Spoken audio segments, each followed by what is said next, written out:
ओम शांति। आज 24 अगस्त 2026 सोमवार के प्यारे बाप दादा के अनमोल मधुर महावाक्य हैं। आज की मुरली के सार में योगेश्वर बाबा ने विशेष याद पर अटेंशन दिलाते और याद से प्राप्ति बताते याद का आधार बताया कि सुख देने वाले बाप को बहुत बहुत प्यार से याद करना है, क्योंकि याद बगैर प्यार नहीं हो सकता। फिर बाबा ने याद में रहने से अनेक प्राप्तियां बताई। पहला तो बाबा ने कहा याद से ही आत्मा पावन बनेंगी। दूसरा, याद से ही बाबा से पूरा पूरा वर्षा ले सकेंगे। तीसरा, याद से ही अनेक सारे बंधनों से मुक्त होंगे। चौथा, याद से ही विकर्मों से भी मुक्त हो जाएंगे। और पांचवा बताया याद से ही सर्व सजाओं से छूट जाएंगे। और छठा बताया कि जितना याद में रहेंगे उतना खुशी बढ़ती जाएंगी।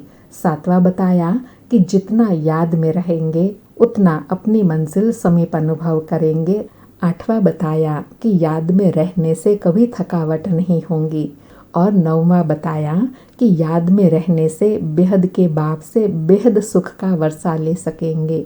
फिर और याद के लिए कहे जितना याद करेंगे उतना खुशी भी रहेंगी। समझेंगे बस अभी नज़दीक पहुँचे के पहुँचे, कभी थकावट नहीं होगी। ऐसा नहीं लगेगा कि पता नहीं कब मंजिल पर पहुँचेंगे। और 10वां बताया याद में रहने से अनेक विघ्नों से भी बच जाएंगे। और 11वां बताया याद से ही आत्मा को बल मिलता है, जिससे आत्मा शक्तिशाली बन विश्व पर राज्य करती है। और साथ में उल्हाना देते हुए कहा कि बाबा कहते हैं बच्चे अर्जुन योग में बहुत होशियार नहीं हुए हैं। ऐसा ना हो लड़ाई लग जाए और पुरुषार्थ रह जाए। इसलिए बाबा कहे पुरुषार्थ कर, समय से पहले बाबा से पूरा पूरा वर्षा लेने का पुरुषार्थ करना है। और गीत की स्मृति दिलाते कहा कि बचपन के दिन भुला ना देना, आज हंसे कल रुला ना देना। तो बाबा कहे अभी बाप फरमान करते हैं कि बच्चे मुझे याद करो, नहीं तो पिछाड़ी में बहुत रोना पड़ेगा। जैसे इम्तिहान में नापास होते हैं तो होपलेस हो जाते हैं, ऐसे तुमको भी पिछाड़ी में बहुत साक्षात्कार होंगे। क्या क्या हम बनेंगे वह भी पता पड़ेगा। बाबा का काम है पुरुषार्थ कराना। और साथ में कहा कि बाबा कहते हैं यह ब्राह्मण जीवन का बचपन कभी भूल न जाना। अगर पुरुषार्थ नहीं करे, आज हंसेंगे तो कल रोना पड़ेगा। अगर बाप को भुलाया तो ऐसे नहीं सोचना कि जो तकदीर में होगा, नहीं। बाबा कहे उनको पुरुषार्थ नहीं कहा जाएगा। मनुष्य तो पुरुषार्थ करते ही है ऊंच पद पाने का, तो हमेशा लक्ष्य ऊंचा रखना है। जबकि बाप के पास ऊंचते ऊंच मर्तबा है, तो ऊंचते ऊंच मर्तबा पाने का पुरुषार्थ करना है। गफलत क्यों करनी चाहिए। फिर विशेष वर्तमान समय के मनुष्य के लिए कहा कि मनुष्य धन बहुत चाहते हैं, धन के सिवाय सुख नहीं हो सकता। तो बाबा कहे सिर्फ धन से काम नहीं चलता, धन भी चाहिए, शांति भी चाहिए, निरोगी काया भी चाहिए, संबंधों में भी मधुरता हो, तब जीवन में सुख का अनुभव करेंगे। इसलिए बाबा कहे मैं तुमको ऐसी दुनिया में ले जाता हूँ जहाँ सर्व प्रकार के सुख हैं। तन का सुख, मन का सुख, धन का सुख, जन का सुख। जब यह सर्व प्रकार के सुख होते हैं तब आत्मा सुखी संपन्न होती है। और साथ में बाबा कहे बच्चे यह भी जानते हैं कि पुरानी दुनिया खत्म हुई की हुई, इसलिए अब जल्दी से बाबा से पूरा वर्षा लेना है। फिर कहा कि सदा बाबा की याद में रहेंगे, देही अभिमानी हो रहेंगे तो सदा हर्षित रहेंगे। देह अभिमान में आने से ही खुशी गायब होती है। देही अभिमानी बनते हैं तो बाबा की याद सहज रहती है। फिर अटूट याद में रहने के लिए कहा कि अब बाबा की मत पर चलना है। भल विलायत में हो या कहाँ भी रहते हो, सिर्फ बाप को याद करना है। तुमको श्रीमत मिलती है। आत्मा तमो प्रधान से सतो प्रधान सिवाय याद के हो नहीं सकती। जैसे हमारा बाबा ब्रह्मा वर्षा लेते हैं, हम भी पुरुषार्थ कर उनकी गद्दी पर जरूर बैठेंगे, ऐसा लक्ष्य रखना है। मम्मा बाबा राज राजेश्वरी बनते हैं तो हम भी बनेंगे। बाबा कहे इम्तिहान तो सबके लिए एक ही है, पुरुषार्थ कर ऊंच पद पाना है। और साथ में बाबा कहे कई बच्चे कहते हैं कि कर्म करते हुए याद करना भूल जाते हैं। तो बाबा कहे अच्छा बैठकर याद करो, बाबा कहे आपस में तुम मिलते हो तो भी यह कोशिश करो कि हम बाबा को याद करें। मिलकर बैठने से तुम याद अच्छा कर सकेंगे। संगठन में याद करने से मदद मिलती है। मूल बात है बाप को याद करना है। यहाँ आओ, कहाँ भी रहो, बाबा की याद में रहना है। फिर सेवा के लिए कहा कि कई पूछते हैं आपका उद्देश्य क्या है, तो उनको बोलो जो सबका बाप है वह कहते हैं माम एकम याद करो तो तुम्हारे विक्रम विनाश होंगे और तुम तमो प्रधान से सतो प्रधान बन जाएंगे। सर्व का सद्गति दाता एक ही परमपिता परमात्मा है। वह अब कहते हैं सिर्फ मुझे याद करो तो कट उतर जाएंगी। और साथ में बाबा कहे पुरुषोत्तम मास पर भी समझाओ कि सबसे पुरुषोत्तम कौन है। सतयुग के आदि में यह लक्ष्मी नारायण पुरुषोत्तम थे। तो बाबा कहे पूछो उनको कि ऐसा पुरुषोत्तम बनाने वाला अर्थात स्वर्ग की स्थापना करने वाला बाप है। सबसे उत्तम ते उत्तम पुरुष अर्थात पुरुषोत्तम बनाने वाला एक बाप है। बोलो शिव बाबा कहते हैं माम एकम याद करो तो तुम स्वर्ग के मालिक बन जाएंगे। ऐसे ऐसे सबको बाप का परिचय देना है। फिर और सेवा के लिए कहा कि शादी मुरादी कहीं पर भी जाते हो तो सबके कानों में यह सुनाते रहो गीता का भगवान कहते हैं मुझे याद करो। और बहुत ही विशेष अनुभव की बात बताई कि कोई को भी ऐसे समझा सकते हो कि भगवान हमको प्रेरणा करते हैं। स्वप्न में साक्षात्कार होता है, आवाज़ सुनने में आता है। बाप भगवान कहते हैं मुझे याद करो तो तुम सतो प्रधान बन जाएंगे।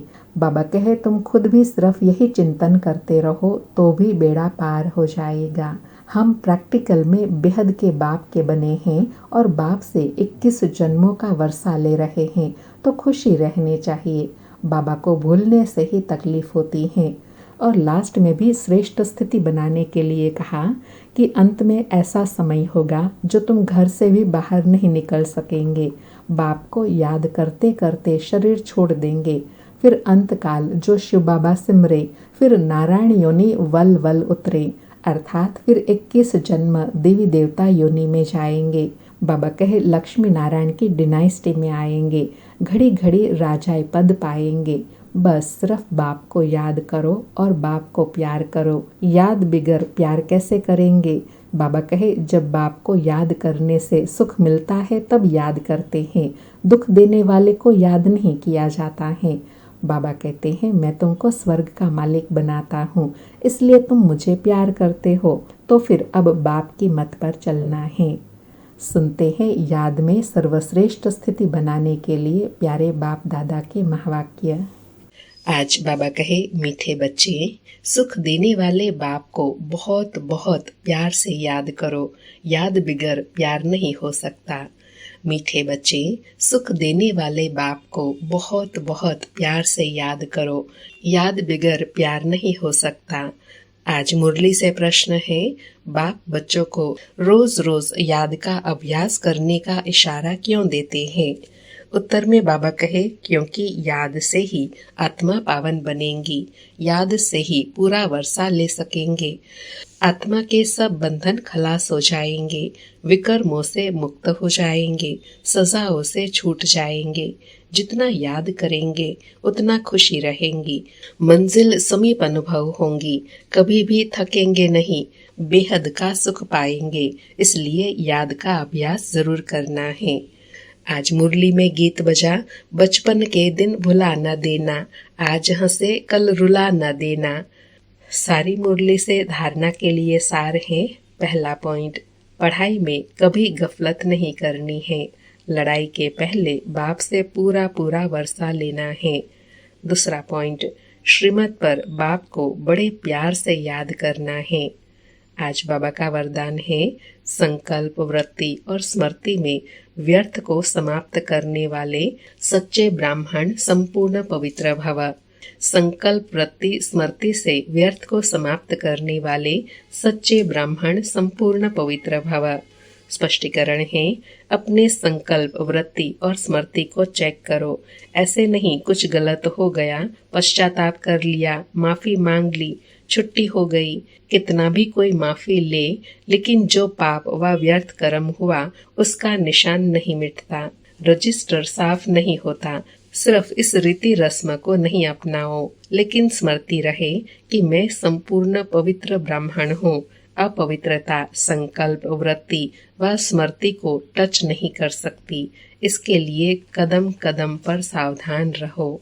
बाबा ने कर्मों की बड़ी गुह्य गति समझाई।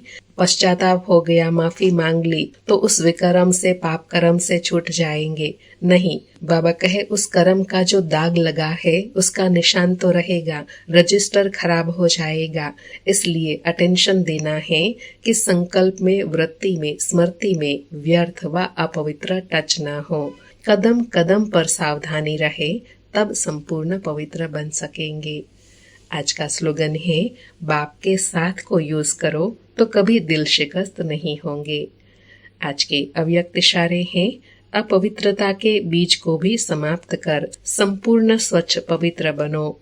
आज धारणा के लिए कहा कि पवित्रता का रहस्य प्रैक्टिकल में लाना, अर्थात संकल्प रूप से भी पांचों विकारों पर विजयी बनना।